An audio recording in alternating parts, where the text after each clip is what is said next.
Welcome to Sinister Heroes. I'm your host, Danny Iniquitous. Thank you for tuning in. If you're new to the channel, this is a channel about Dungeons and Dragons where we try and take a darker tone with everything we do here. So if you like edgier kind of content, definitely hit that like and subscribe button. Big thank you to our Patreon supporters. We love you guys so much. What you do for the channel is amazing to us. Thank you so much. And a big thank you to our good friends at Dice Legion. Use the promo code SINISTER and get 10% off all of your purchases. Both of those links are in the description. And we are doing a big push to hit 2,000 subscribers by the end of the year. So if you like what we do here, if you've been here a few times, definitely hit that subscribe button. It helps us out so much. And without further ado, we're going to jump into the Cleric on the 1D&D playtest. The Life Domain Cleric is not really my favorite because, again, supporting and healing just really isn't my bag. It's not something I really enjoy, so I tend to kind of stray away from those. But that being said, it is a profoundly strong subclass. They did keep most of the things the same. My only real thing with Disciple of Life, which now you get a 3rd level, which used to be a 1st level spell, as opposed to adding just your spellcasting modifier, you get to add 2 plus the spell slot's level and additional healing whenever you cast a healing spell. That being said, that +5 really ends up being lower when you start casting higher and higher level healing spells. Though higher level healing spells you won't be using as often, that would be an additional heal of a greater value. So, you know, it is part of it.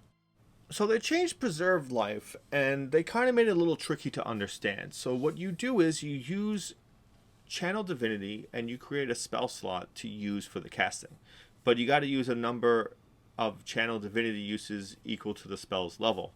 So you do kind of limit yourself a lot by having to push a lot of Channel Divinities into a spell slot. I feel like Channel Divinities are just stronger, especially when you're fighting undead. That Smite Undead is just huge on the fact that Turn Undead is just very powerful. That being said, this kind of limits you. It does give you a free spell slot if you desperately need it, but I feel like that Channel Divinity is almost always going to be more useful, so I kind of feel a little lackluster about that.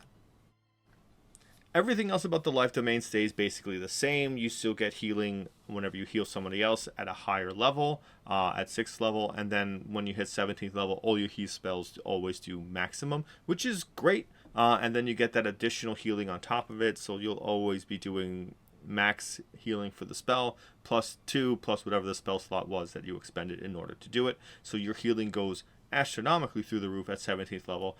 But again, at 17th level, you're looking at a barrage of HP to recover, so it's still based on keeping people up and moving and able to survive the next round than it is about keeping people at full HP.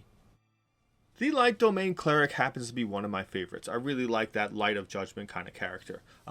So obviously, all the Cleric subclasses you now gain at 3rd level with everything else as opposed to 1st level like it was previously. Warding Flare got improved because as opposed to just using it on yourself like the original ability was, you can now use it on anybody within 30 feet, which is great because it's like including the 6th level ability, which was improved Warding Flare, which allow you to use it on other people. It still causes the enemy to have disadvantage when they make an attack roll on you. So yeah, maybe it might miss, maybe it might not. It all kind of depends on how things shake down. But being able to use it as its highest ability or version of itself right from Jump Street makes this significantly better. They do get a new ability called Revealing Light. So you use a bonus action and you basically get a free cast of See Invisibility. And you don't expend a spell slot when you use it, and any of your allies also gain the benefit as long as they're within 10 feet of you. And the spell emits a bright light in a 10-foot radius from you, and you can end the spell early. Once you use it, you have to wait till you finish a long rest before you can use it again.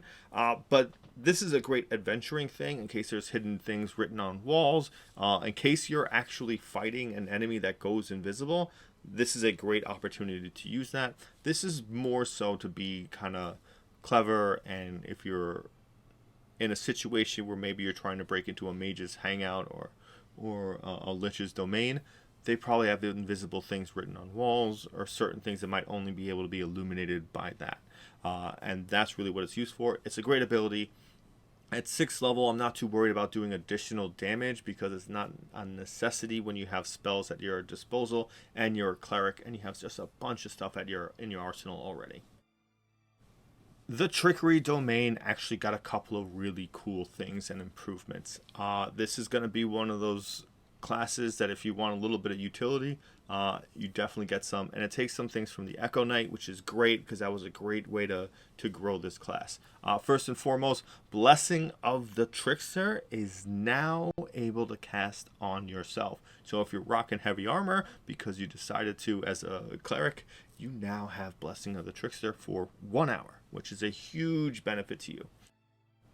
Invoke Duplicity got a bit of an increase.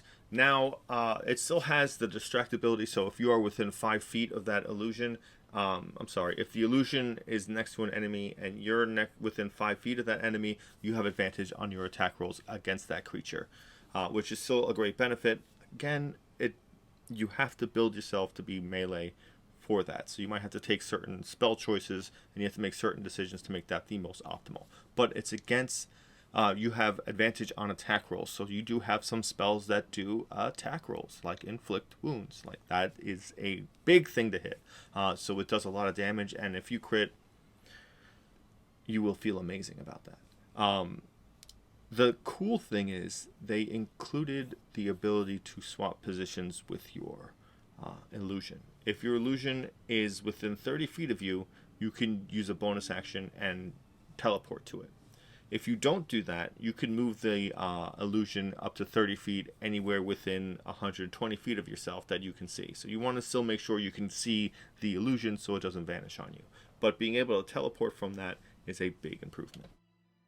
Trickster's Magic is a new ability that you get. It's awesome. It gives you the ability to cast an illusion spell as a bonus action if you cast it through your Invoke Duplicity, which is very, very cool because as a bonus action, you can then use a regular action to do whatever else. Again, it's a spell that you're casting. You still have to spend the spell slots for it, and you cannot cast another leveled spell with that turn. So you can use a cantrip or you can use a regular attack, which is very, very cool. It gives you a lot of creative opportunities for you to do. You got to really look through the illusion spell list and see what you want to do. But a great way to disorient people is in the illusion spell school. So you can do that to a group and you can help beat down whoever you're focusing and really take the most advantage out of action economy with that. The War Domain Cleric. This is one of my other favorites. I think it's a great complement to the Battle Master Fighter. Just throwing it out there for all you multi-classers out there. There's a couple of changes, not really too much. First and foremost, when you get War Priest, which gives you the martial weapons and the heavy armor proficiency back in the original version, this lets you use the master property of the weapons. So you can choose that special stuff depending on which kind of weapon you choose to wield, and you get that extra bonus, which is very cool. And they all have special activities. If you haven't seen them before, check it out. Each weapon has some. There's a couple of groups of them. They're awesome. They really bring your tactical ability up and really makes your weapon choice have a bigger impact on your character, which I think is great. And then finally, you get an ability called War God's Blessing. So whenever you cast Shield of Faith on another character, in addition, this spell also affects you. So two people get to walk around with Shield of Faith. Shield of Faith is a very strong buff, so throwing that on is great. And you can also cast it for free once without spending a spell slot. And you get the ability to do so whenever you finish a short or long rest, which is profoundly awesome. It's a great thing. You can upcast it if you want. It's a lot of cool availability just to be able to have that on yourself as well as someone else. Outside of that, the War Domain basically is the same.